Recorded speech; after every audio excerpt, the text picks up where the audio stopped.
In return, the independent MPs, newly elected independent MPs, they could decide, they could signal their goodwill by taking their oaths in Parliament and begin their democratic duties.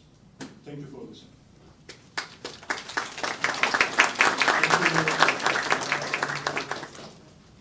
Migdalovitz. Thank you.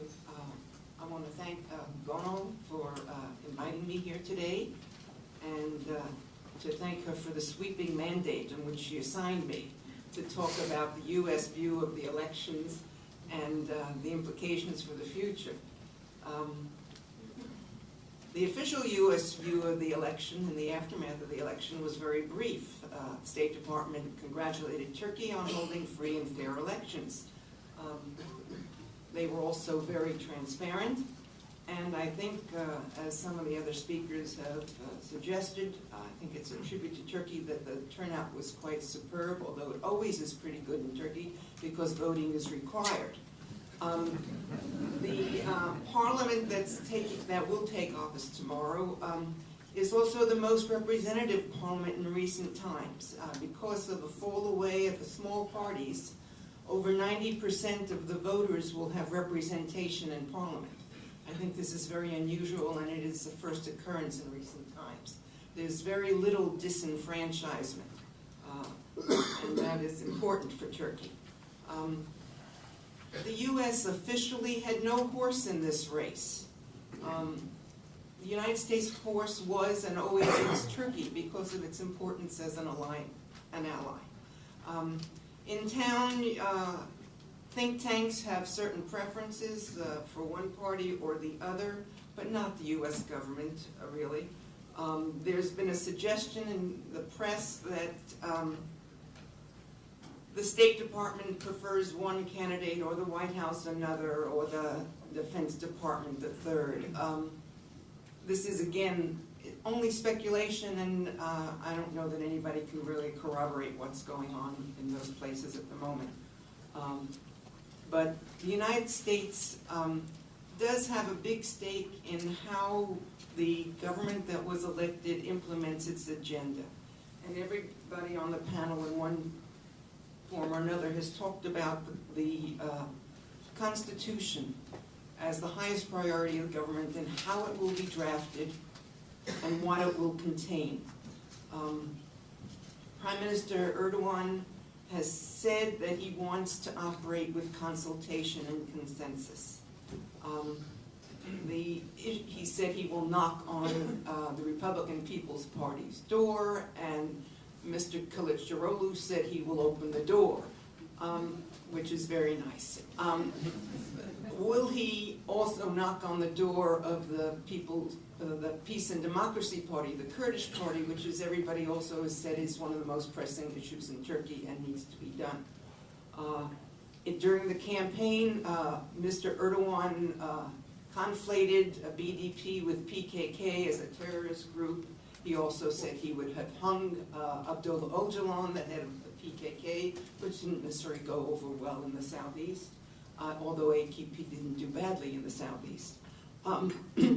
So it remains to be seen how much wooing he's willing to do of the BDP.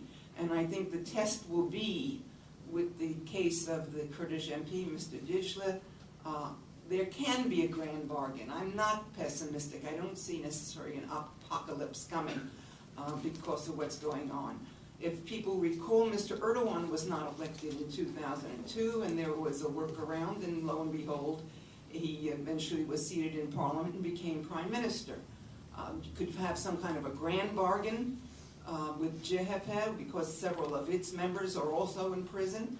And Mr. Dicle, I have faith that if they want to do a workaround, they could overcome this problem, and BDP will be seated in Parliament. Maybe I'm an optimist, but I would like to be an optimist about Turkey most of the time.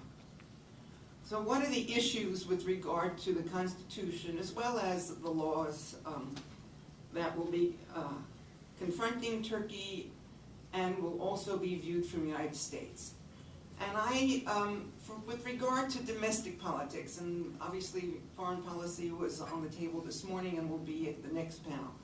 With regard to internal situation in Turkey, I think guidance should be sought in the U.S. State Department Human Rights Report, as well as an International Religious Freedom Report. And I think it's significant to note that the issues raised in those two reports find parallels in the annual European Union Progress Report on Turkey's advancement towards membership.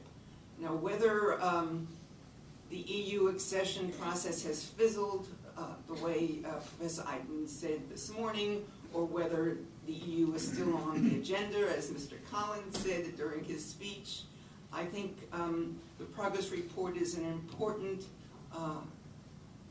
package of recommendations to Turkey, of issues that need to be addressed for Turkey's own good, whether or not it will become a member of the EU. As Mr. Erdogan said, Turkey will meet years ago, Turkey will meet the criteria for the EU because they're the Ankara criteria, not just the EU criteria.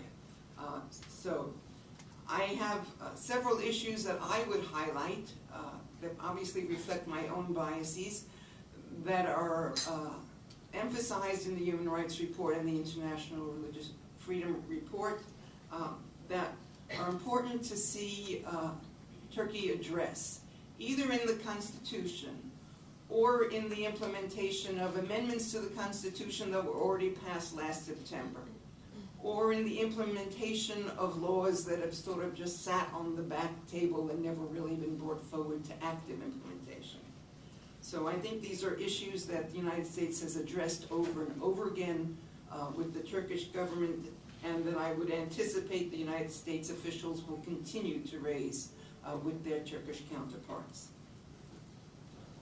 First are the questions with regard to rule of law, which Henri talked about.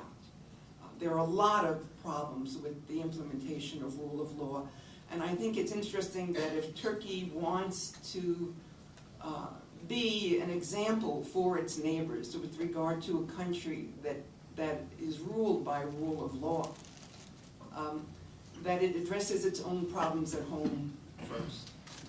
What do we have? We have problems of the lack of independence of the judiciary, of the judges and the prosecutors sort of in cahoots frequently. We have problems of prolonged detention without trial, and sometimes even not just without trial, but without arrest and without known charges. We have people sitting and moldering in jail for 4 years, 5 years. And this is not, I'm not just referring to the Ergenekon suspects. The Ergenekon suspects are just some of them. There are other people in Turkey who are also in jail for very long periods of time. Turkey says it doesn't have enough judges and the judicial process is slow. Well, my answer to that is, duh, what's the remedy? Train more judges, appoint more judges, get the system up and running better than it is.